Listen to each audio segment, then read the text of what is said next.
పెద్దలకు మిత్రులకు నమస్కారం. గతంలో ఇది వరకు రాయలసీమ పల్లె పదాలపై కొన్ని వీడియోలు చేస్తున్నాను. మిత్రుల కోరిక మేరకు మీరు ఆ వీడియోలు కొనసాగిస్తే బాగుంటుందని చెప్పి కొంతమంది మన మిత్రులు కోరారు. అందులో భాగంగా మళ్ళీ మీ ముందుకు ఈ రాయలసీమ పదాలతో వస్తున్నాను. ఈరోజు తొలి వీడియో. ఇందులో మొదటి 10 పదాలు, అంటే ప్రతి వీడియోలో కూడా 10 పదాలతో మీ ముందుకు వస్తూ ఉంటున్నాను. ఇది మొదటి రాయలసీమ పల్లె పదాలు. మొదటి పదం అంకణం.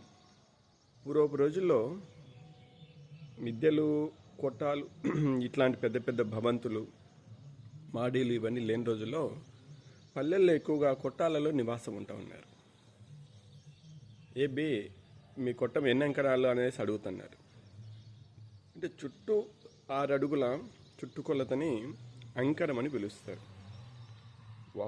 సుబ్బిరెడ్డి అయ్యేవాళ్ళది సుమారుగా 10 అంకణాల కొట్టం ఆ రోజుల్లో అని అంటూ ఉంటారు మన పెద్దలు. ఇట్లా అంకణం అనేది ఒక పదం. అంటే ఒక కొలతకి, అంటే కొట్టాడు ఇట్లాంటి ఉన్న రోజుల్లో ఒక కొలత కోసం ఉపయోగించినటువంటి పదం అంకణం. ఇట్లా మరొక పదం అంకాలమ్మ. మన రాయలసీమ ప్రాంతం కరువు ప్రాంతం కాబట్టి ఈ కరువు నెలలో వర్షాలు పడడం కోసం ఏం చేసేవారంటే ఊర్లో గ్రామ దేవతలు ఎవరైతే ఉన్నారో వాళ్ళకి 101 బిందె నీళ్లు పోసన్నారు. మా ఊర్లో కూడా అంకాలమ్మ, మాది సోగలపల్లె, వేంపల్లికి దగ్గర తంగేడుపల్లి గ్రామం పక్కన. వర్షాలు పడని రోజుల్లో ఏం చేస్తానంటే బావి ఉన్నది, ఆ బావిలోంచి లేదా బోరింగ్ కా నుంచి నీళ్లు తీసుకురావడము, అంకాలమ్మకి అభిషేకించడం. ఇట్లా దాదాపు 101 బిందెతో అంకాలమ్మకు నీళ్లు పోచే వర్షం పడుతుందనేది ఒక విశ్వాసం. ఇట్లా మనకి ఈ రాయలసీమ ప్రాంతంలో ఈ అంకాలమ్మ అనేటటువంటి గ్రామ దేవత పేరు మనకు ఎక్కువగా వినపడుతుంటుంది. మరొక పదం అంగనం.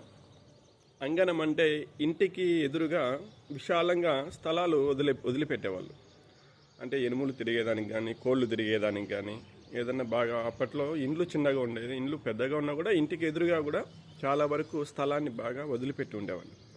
ఆ ఇంటికి ఎదురుగా ఉన్నటువంటి ఆ ఖాళీ జాగానే అంగనం అని పిలిచారు. రామిరెడ్డి అన్న ఇంటికాడ ముందంతా చాలా అంగనం చాలా ఉంది, రెండు అరుగులన్నా వేయించకూడదు అని చెప్పి అంటారు.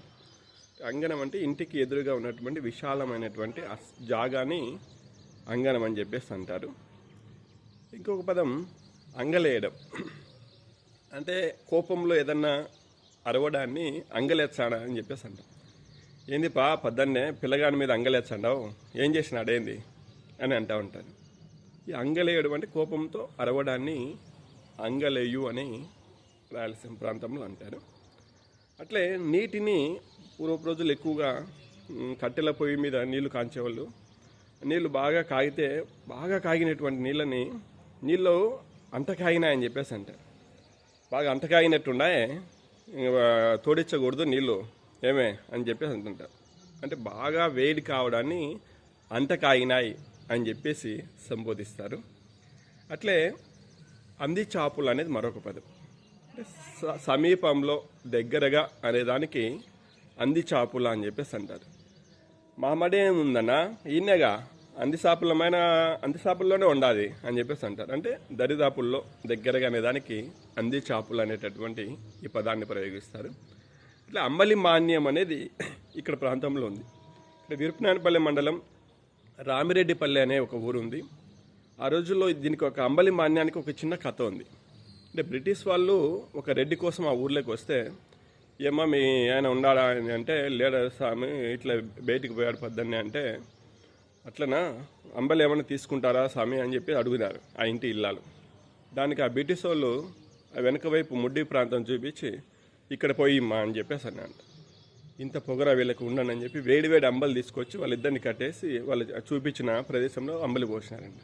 అంటే ఈ కడప జిల్లా రామిరెడ్డిపల్లి అనేది ఆ వీర వనితలకు నిదర్శనం అని చెప్పి, నిజానికి అది తప్పు బ్రిటిష్ వాళ్ళదే ఉంది, ఆ మహిళలది తప్పు లేదని చెప్పి అప్పుడు బ్రిటిష్ గవర్నమెంట్ గుర్తించి ఆ ఊరి ప్రజలకి, ఆ ఇంటి వాళ్ళకి ఈ అంబలి మాన్యం అని కొంత మాన్యాన్ని, భూమిని కేటాయించారు. ఈ సంఘటన ఈ రామిరెడ్డిపల్లెలో జరిగింది. ఈ అంబలి మాన్యం అనేది కూడా ఒక పదంగా మనం, ఒక మాండలికంగా మనం చూడవచ్చు. అట్లా అంబలి పొద్దు, ఏ బే అంబలి పొద్దు అవుతుంది, ఎంగా ఎనుములు తోలకపోవా ఏంది అని అంటారు. అంటే సూర్యోదయం సమయాన్ని అంబలి పొద్దు అవుతుంది అని చెప్పి పెద్దోళ్ళు అనేసి అంటారు. అంబలి పొద్దు అవుతుంది అని చెప్పి ఇంకా ఎనుములు తొలకపోలేదే అని చెప్పి అంటారు. ఇట్లే మరొక పదం అగదాళ్ళు, అగదాళ్ళ కాడ కూర్చున్నావు అని చెప్పి అంటారు. అంటే ఇప్పుడు అంటే మనకు నవారు మంచాలని, డబుల్ కాట్ మంచాలని రకరకాల మంచాలు వచ్చాయి. కానీ ఒకప్పుడు నవారుతో, ఒకప్పుడు నారతో, నులకతో మంచాలు అల్లుతున్నారు. దాదాపు 75% మంచం అంతా ఒక అల్లిక అయిపోయిన తర్వాత చివరిలో వరుసగా అగదాలు అనేవి వేస్తున్నారు. అంటే బిగించడానికి ఈ వేసిన మంచాన్ని, అల్లిన మంచాన్ని అంతా కూడా, ఈ అల్లిన మంచాన్ని అంతా కూడా బిగించడానికి ఏం చేస్తారంటే అగదాలనే చివరిలో పెట్టుకుంటారు. ఎప్పుడన్నా నులక ఈ అల్లిన మంచము కుక్కిపోయిందంటే, అంటే తగ్గుకుపోతే ఈ అగదాలు బిగించుకుంటా వచ్చి బిరు చేస్తున్నారు. ఏరా అగదాల కాడ కూర్చున్నా, వచ్చి దా ఈ పక్కకి తలాప పక్కరా అనేసి అంటారు పెద్దలు. ఈ అగదాలు అనేది కూడా ఒక పదం. ఈ మంచాలే కనిపించకుండా పోయాయి ఈ నులక మంచాలు, అగదాలు కూడా, ఈ పదం కూడా దూరం అయిపోతుంది.